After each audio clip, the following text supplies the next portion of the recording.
నమస్తే, welcome to our channel. నేను సిరి. YCP party నేతల భాగవతం అయితే రోజు రోజుకి బయటపడుతున్న సంగతి మనం చూస్తూనే ఉన్నాం. రోజు ఒక స్టోరీ అయితే బయటకు వస్తుంది, వాళ్ళ రొమాంటిక్ లవ్ స్టోరీస్ అయితే బయటకు వస్తున్నాయి. సో ఇదే క్రమంలో ఇంకొక లవ్ స్టోరీ కూడా బయటకు వస్తున్నట్టు మరి వార్తలు వస్తున్నాయి.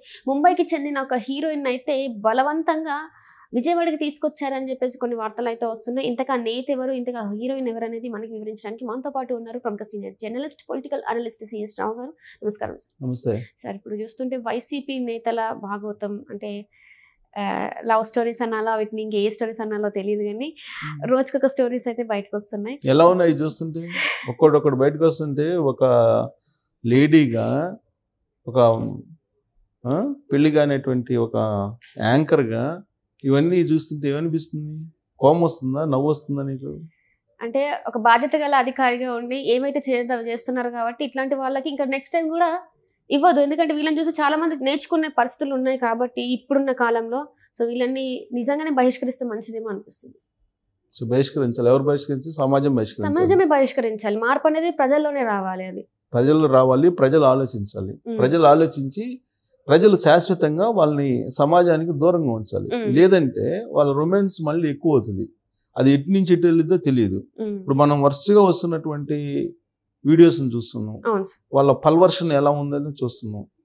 అది దాన్ని ఏమంటారంటే, పల్వర్షన్ తెలుగులో ఏమంటారు? అహంకారం, లేదంటే మదం. ఎగ్జాక్ట్ పడే మదం. సో వాళ్ళ మదం ఏ స్థాయికి వెళ్ళిందంటే, అమ్మాయిలకు ఫోన్ చేసి వాళ్ళ ప్రైవేట్ పార్ట్స్ని చూపించి ఎంజాయ్ చేసే స్థాయికి వెళ్ళింది వాళ్ళ మదం. సో అది కూడా ఎవరు? ఒక ఎమ్మెల్సీ, ఒక ఎంపీ. ఇలాంటి పరిస్థితి వచ్చిందంటే యథా రాజా తదా ప్రజ అన్నట్టు, యథా లీడర్ తదా నేతలు. అది పరిస్థితి. అంటే పైనుంచి ఎలా ఉందో కింద కూడా అలానే ఉంది అని చెప్పి మనకు అర్థమవుతుంది. పైన ఉండేది ఎవరు? జగన్మోహన్ రెడ్డి.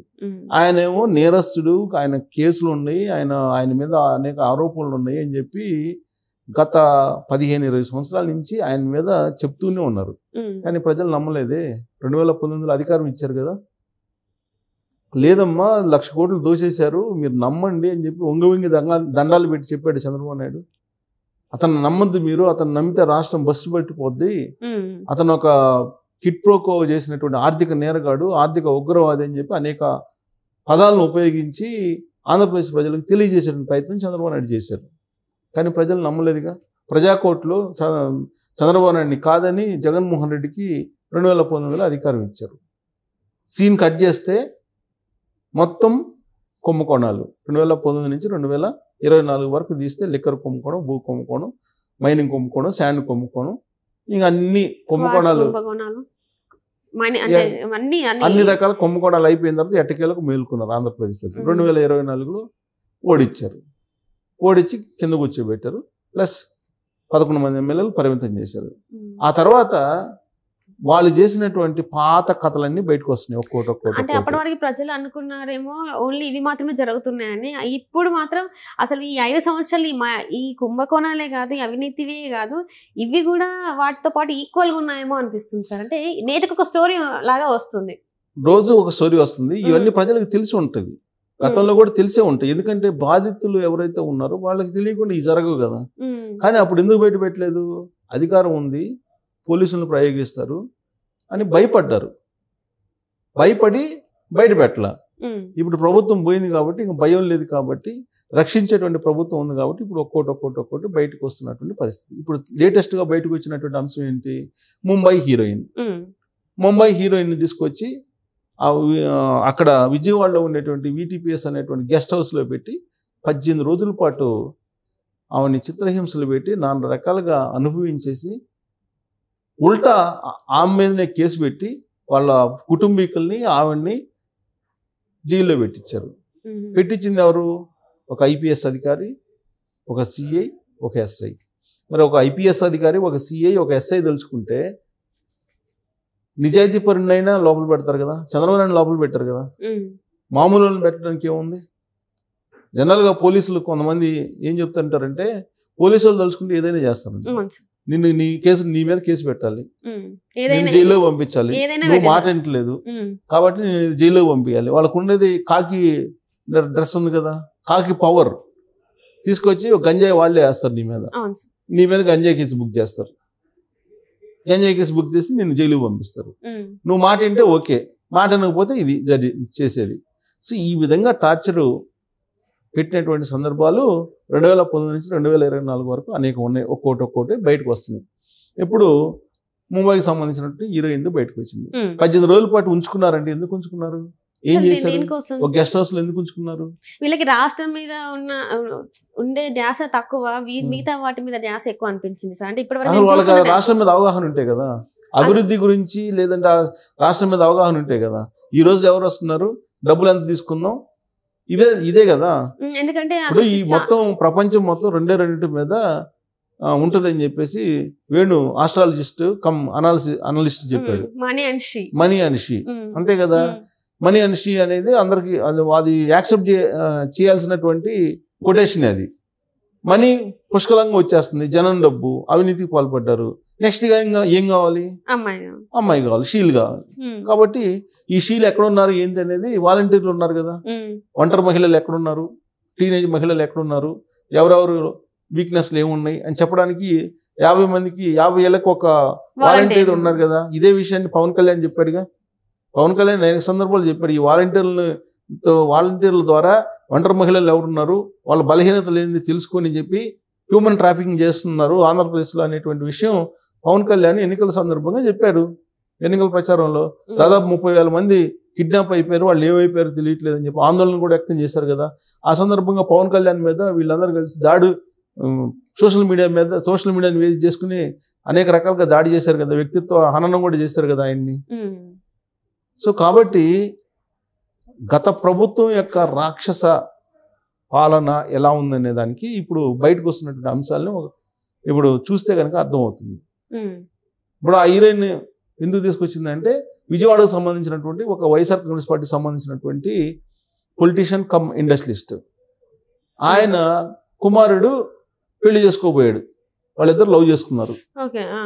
సో లవ్ చేసుకున్నారు కాబట్టి వాళ్ళు పెళ్లి చెడగొట్టాలని అంటే ఆ అమ్మాయి మాటల్లా, ఈడు మాటల్లా కొడుకు లాస్ట్కి ఆ అమ్మాయిని తీసుకొచ్చి గెస్ట్ హౌస్లో పెట్టి ఆ అమ్మాయి మాన ప్రాణాలని తీసేశారు. మాన ప్రాణాలను తీసేసి ఇష్టానుసారంగా అనుభవించేసి ఈ మోసు తీరిపోయిన తర్వాత ఇంక పెళ్లి లేదు పెట్టాక లేదు పో అని చెప్పేసి పంపించేసి మేమే కేసు పెడతాం, ఉల్టా వేస్తాం మేము అని చెప్తే వీళ్ళ మీదనే ఉల్టా కేసు పెట్టి జైల్లో పంపించారు.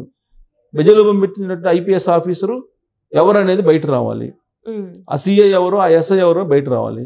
ఆ ఐపీఎస్ ఆఫీసర్ ఇలాంటివి చేసేది ఒకళ్ళు ఉన్నారు. చంద్రబాబు నాయుడు అరెస్ట్ చేసినటువంటి ఐపీఎస్ అధికారి కూడా ఆయనే.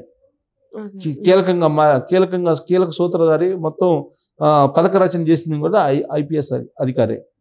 ఆ ఐపీఎస్ అధికారే ఉంటారనేది ఒక అనుమానం.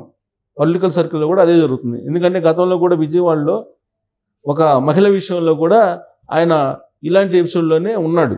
అంతకుముందు కర్నూలు ఎస్పీ చేసినప్పుడు కూడా ఆయన మహిళా విషయంలో ఇలానే ఉన్నాడు.